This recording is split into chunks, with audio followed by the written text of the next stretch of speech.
ಬಂದಿರುವಂತಹದ್ದು ನಿಮಗೆ queen of cups ಬಂದಿದೆ. ನಿಮ್ಮ ಲವ್ ಲೈಫಿನ ವಿಚಾರವಾಗಿ ಬಹಳ ಕೇರಿಂಗ್ ಅನ್ನ ಮಾಡ್ತಾ ಇರುವಂತಹದ್ದು, ಅದ್ರ ಬಗ್ಗೆನೇ ನೀವು ಯೋಚನೆಯನ್ನ ಮಾಡ್ತಾ ಇರುವಂತಹದ್ದು, ಒಂದು ಸ್ಟೇಬಲ್ ರಿಲೇಶನ್ಶಿಪ್ ಅನ್ನ ಉಳಿಸ್ಕೋಬೇಕು ಅನ್ನುವಂತಹ ಆಲೋಚನೆಯನ್ನ ಮಾಡ್ತಾ ಇರುವಂತಹದ್ದು ರೆಪ್ರೆಸೆಂಟ್ ಆಗ್ತಾ ಇದೆ. ಪಾಸಿಟಿವ್ ಬಗ್ಗೆ ಹೇಳೋದಾದ್ರೆ ಎಲ್ಲವೂ ಚೆನ್ನಾಗಿಯೇ ಇತ್ತು. ಫುಲ್ ಕಾರ್ಡ್ ರೆಪ್ರೆಸೆಂಟ್ ಆಗ್ತಾ ಇದೆ ಅಂದ್ರೆ ಜಾಯ್ಫುಲ್ ಆಗಿತ್ತು, ಚೆನ್ನಾಗೇ ಮಾತಾಡ್ತಾ ಇದ್ರಿ, ಖುಷಿಯಾಗಿದ್ರಿ, ಖುಷಿಯಾಗಿ ಓಡಾಡೋದು ಎಲ್ಲವನ್ನೂ ಕೂಡ ನೀವು ಮಾಡಿರುವಂತಹದ್ದು ರೆಪ್ರೆಸೆಂಟ್ ಆಗ್ತಾ ಇದೆ. ಆದ್ರೆ ನೀವು ಯಾವಾಗ ಸೀರಿಯಸ್ ಆಗಿ ಕಮಿಟ್ಮೆಂಟ್ ಅನ್ನ ಕೇಳೋದಕ್ಕೆ ಶುರು ಮಾಡ್ತಿರೋ, ಅಥವಾ ನೀವ್ ಯಾವಾಗ ಸ್ವಲ್ಪ ಚೇಂಜಸ್ ಗಳನ್ನ ಮಾಡ್ಕೋ ಅಂತ ಹೇಳೋದಕ್ಕೆ ಶುರು ಮಾಡ್ತಿರೋ, ಅಥವಾ ನೀವು ಸ್ಪಷ್ಟವಾಗಿ ನಿಮ್ಮ ಲವ್ ಲೈಫಿನ ವಿಚಾರವಾಗಿ ಹೀಗೆ ಇರಬೇಕು ಅಂತ ಯಾವಾಗ ಒಂದು ಗಡಿಗಳನ್ನ ಹಾಕೋಕೆ ಶುರು ಮಾಡ್ತಿರೋ, ಆಗ ನಿಮ್ಮ ಲವ್ ಲೈಫಿನ ವಿಚಾರದಲ್ಲಿ ಫೀಲಿಂಗ್ಗಳು ಲೆಫ್ಟ್ ಔಟ್ ಆಗುವಂತ ಸಾಧ್ಯತೆಗಳು ಇದ್ದಿರುವಂತಹದ್ದು ನಿಮ್ಮ ಪಾಸಿಟಿವ್ ನಲ್ಲಿ ರೆಪ್ರೆಸೆಂಟ್ ಆಗ್ತದೆ. ನೀವೇನಾದ್ರೂ ಹಾಗಿರ್ಬೇಕು ಹೀಗಿರ್ಬೇಕು ಅಂತ ಏನಾದ್ರೂ ನೀವು ಅವ್ರಿಗೆ ಹೇಳಿದ್ರೆ ಅವರು ನಿಮ್ಮಿಂದ ಸ್ವಲ್ಪ ಸ್ವಲ್ಪ ದೂರ ಹೋಗಿರುವಂತಹದ್ದು ರೆಪ್ರೆಸೆಂಟ್ ಆಗ್ತಾ ಇದೆ. ಯಾಕಂದ್ರೆ ನೀವು ಖುಷಿಯಾಗಿರ್ಬೇಕು, ಸಂತೋಷ ಆಗಿರ್ಬೇಕು, ಅಷ್ಟನ್ನ ಮಾತ್ರನೇ ಅವರು ಎಕ್ಸ್ಪೆಕ್ಟ್ ಅನ್ನ ಮಾಡುವಂತಹದ್ದು. ಈಗ ಸದ್ಯದ ಮಟ್ಟಿಗೆ ಅವರು ನಿಮ್ಗೆ ಯಾವುದೇ ರೀತಿಯ ಸೀರಿಯಸ್ ಕಮಿಟ್ಮೆಂಟ್ ಗೆ ಒಳಗಾಗುವಂತ ಸಾಧ್ಯತೆಗಳು ಯಾವುದು ಇದ್ದಿರೋ ಮಟ್ಟಿಗೆ ನಿಮ್ಮ ಪಾಸ್ಟ್ ನಲ್ಲಿ ರೆಪ್ರೆಸೆಂಟ್ ಆಗ್ತಾ ಇಲ್ಲ. ಈ ಪರ್ಸನ್ ಏನು ಈ 4 ಕಾರ್ಡ್ ಬಂದಿದೆಯೋ, ಈ ಪರ್ಸನ್ ಸೀರಿಯಸ್ ಕಮಿಟ್ಮೆಂಟ್ ಗೆ ಸಿಗುವಂತಹ ಸಾಧ್ಯತೆಗಳು ಇದ್ದಿರೋ ಮಟ್ಟಿಗೆ ನಿಮ್ಮ ಪಾಸ್ಟ್ ನಲ್ಲಿ ಕಾಣಿಸ್ತಾ ಇಲ್ಲ. ಆಗ ಅವರಿಗೆ ಫೀಲಿಂಗ್ ಲೆಫ್ಟ್ ಔಟ್ ಆಗಿರುವಂತಹದ್ದು, ಅವರು ಸ್ವಲ್ಪ ಸ್ವಲ್ಪ ಚೇಂಜ್ ಆಗಿ ನಿಮ್ಮಿಂದ ದೂರ ಹೋಗಿರುವಂತಹದ್ದು ಈ ಕಾರ್ಡಿನಲ್ಲಿ ರೆಪ್ರೆಸೆಂಟ್ ಆಗ್ತಾ ಇದೆ. ಅಟ್ ದ ಪ್ರೆಸೆಂಟ್ ನಲ್ಲಿ ನಿಮಗೆ ಬಂದಿರುವಂತಹ ಕಾರ್ಡ್ ಏನು, ವೀಲ್ ಆಫ್ ಫಾರ್ಚೂನ್.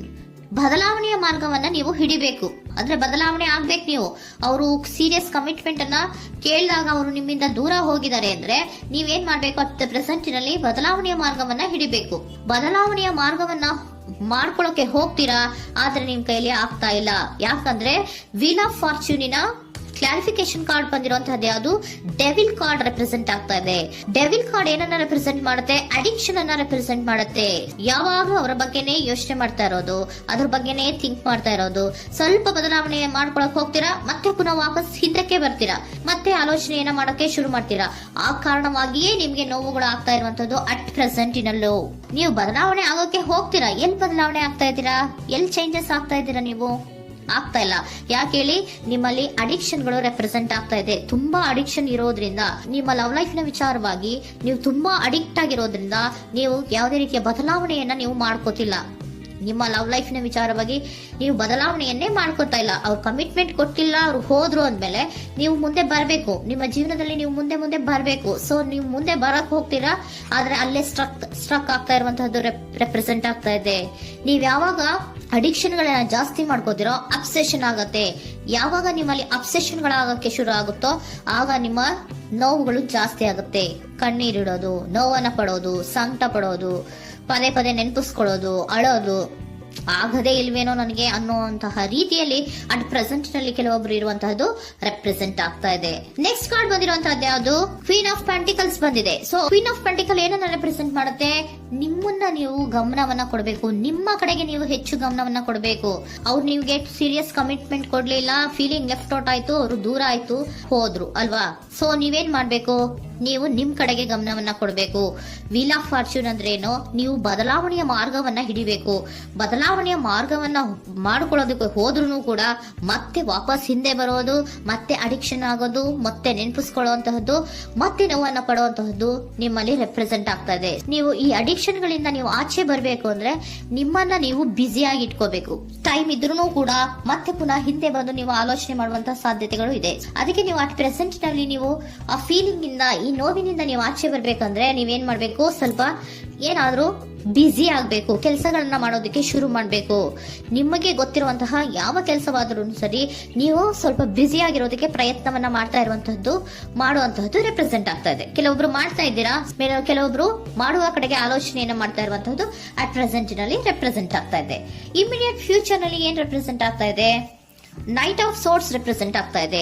ನೀವು ಕ್ವಿಕ್ ಥಿಂಕಿಂಗ್ ಅನ್ನ ಮಾಡಿ ಏನೋ ಒಂದು ಆಕ್ಷನ್ ಅನ್ನ ತಗೋಬೇಕು ಅನ್ನೋದ ಆಲೋಚನೆಯನ್ನ ಮಾಡ್ತೀರಾ, ಬಹಳ ಫೋಕಸ್ ಅನ್ನ ಮಾಡ್ತೀರಾ ಒಂದು ವಿಚಾರವಾಗಿ, ಕ್ವಿಕ್ ಥಿಂಕಿಂಗ್ ಅನ್ನ ಮಾಡ್ಬೇಕು ಅಂತ.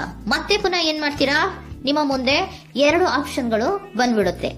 ಯಾವ್ದು ಮಾಡ್ಲಿ, ಹೇಗ್ ಮಾಡ್ಲಿ, ಏನ್ ನನ್ನ ಕೈಲಿ ಆಗ್ತಾ ಇಲ್ವಲ್ಲ ಮರೆಯೋದಕ್ಕೆ, ಮುಂದೆ ಹೋಗೋಣ ಅಂತೀನಿ, ಮತ್ತೆ ಏನಿದು ಕನ್ಫ್ಯೂಷನ್ ಅಂತ, ಮತ್ತೆ ಕನ್ಫ್ಯೂಷನ್ ಅಲ್ಲಿ ಇರುವಂತಹದ್ದು ಇಮಿಡಿಯೇಟ್ ಫ್ಯೂಚರ್ ನಲ್ಲಿ ರೆಪ್ರೆಸೆಂಟ್ ಆಗ್ತಾ ಇದೆ. ನೀವೇನ್ ಮಾಡ್ಬೇಕು, ಈ 2 ಆಯ್ಕೆಗಳಲ್ಲಿ ನಿಮಗೆ ಯಾವ ಆಯ್ಕೆ ಬೇಕು ಅನ್ನೋದನ್ನ ಫಸ್ಟ್ ಆಲೋಚನೆಯನ್ನ ಮಾಡಿ ನಂತರ ನಿರ್ಧಾರವನ್ನ ಮಾಡಬೇಕಾಗುತ್ತೆ.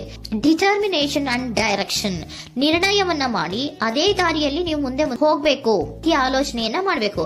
ಆ ರೀತಿಯ ಆಲೋಚನೆಯನ್ನ ಮಾಡಿದ್ರೆ ಇನ್ ನಿಯರ್ ಫ್ಯೂಚರಿನಲ್ಲಿ ನೀವು ಆ ರೀತಿ ಆಲೋಚನೆಯನ್ನ ಮಾಡಿದ್ರೆ ನಿಮ್ಮಲ್ಲಿ ಒಂದು ಪಾಸಿಟಿವ್ ಚೇಂಜಸ್ ಗಳಾಗತ್ತೆ. ಸ್ಟಾರ್ ರೆಪ್ರೆಸೆಂಟ್ ಆಗ್ತಾ ಇದೆ, ಕೆಲವೊಂದು ರೀತಿಯ ಪಾಸಿಟಿವ್ ಚೇಂಜಸ್ ಗಳು ಆಗತ್ತೆ. ನಿಮ್ಗೆ ಏಂಜಲ್ ಗೈಡೆನ್ಸ್ ಏನ್ ಕೊಡ್ತಾರೆ ಅನ್ನೋದನ್ನ ನೋಡೋಣ. ನಾಟ್ ದ ರೈಟ್ ಟೈಮ್, ಇದು ಕರೆಕ್ಟ್ ಆಗಿರುವಂತಹ ಟೈಮ್ ಅಲ್ಲ. The situation will improve, situation ಅನ್ನೋದು ಇಂಪ್ರೂವ್ ಆಗುತ್ತೆ ಯಾವಾಗ, ಇಫ್ ಯು ಬಿಲೀವ್, ನೀವು ನಂಬಿಕೆ ಇಟ್ಟಾಗ ಮಾತ್ರ ಸಿಚುಯೇಷನ್ ಅನ್ನೋದು ಇಂಪ್ರೂವ್ ಆಗುವಂತಹದ್ದು. ಏನೀಗ ಬೇಜಾರಿನಿಂದ ಇದ್ದೀರಲ್ಲ, ಈ ನೋವು ಯಾವಾಗ್ಲೂ ಶಾಶ್ವತವಾಗಿ ಇರುವಂತಹದ್ದು ಅಲ್ಲ. ನಾಟ್ ದ ರೈಟ್ ಟೈಮ್, ಇದು ಕರೆಕ್ಟ್ ಆಗಿರುವಂತಹ ಸಮಯ ಅಲ್ಲ, ಸ್ವಲ್ಪ ವೇಟ್ ಮಾಡು, ನೀವು ಚೇಂಜಸ್ ಮಾಡ್ಕೊಳ್ಳೋ ಕಡೆಗೆ ಹೆಚ್ಚು ಗಮನವನ್ನ ಕೊಡು, ಅಲ್ಲಿ ಚೇಂಜಸ್ ಆಗತ್ತೆ ಅನ್ನೋದನ್ನ ಏಂಜಲ್ ಗೈಡೆನ್ಸ್ ನಿಮ್ಗೆ ಕೊಡ್ತಾ ಇದ್ದಾರೆ. Surrender your full power. Your life is a calling for you to step in to your full power rather then playing it small. ನೀವು ಧೈರ್ಯವಾಗಿ ಒಂದು ಹೆಜ್ಜೆಯನ್ನ ಮುಂದಕ್ಕೆ ಇಡಬೇಕು. ಸೊ ಮುಂದೆ ಹೋಗುವಂತಹ ಆಲೋಚನೆಯನ್ನ ಮಾಡಬೇಕು. ಪವರ್ ಇಂದ, ನಿಮ್ಮಲ್ಲಿರುವಂತಹ ಪವರ್ ಅನ್ನ ಯೂಸ್ ಮಾಡ್ಕೊಳ್ಳಿ. ಯಾಕೆ ನನ್ನಲ್ಲಿ ಏನಿಲ್ಲ, ನನ್ನ ಕೈಲಿ ಏನೂ ಆಗಲ್ಲ ಅಂತ ಯಾಕೆ ಕೂತಿದ್ದೀರಾ? ನೀವು ಏನ್ ಮಾಡ್ಬೇಕು, ಬಹಳ ಧೈರ್ಯದಿಂದ ಮುಂದಕ್ಕೆ ಹೋಗಿ ಅನ್ನೋದನ್ನ ನಿಮ್ಗೆ ಸರೆಂಡರ್ ಕಾರ್ಡ್ಗಳು ಕೂಡ ಹೇಳ್ತಾ ಇದ್ದಾರೆ.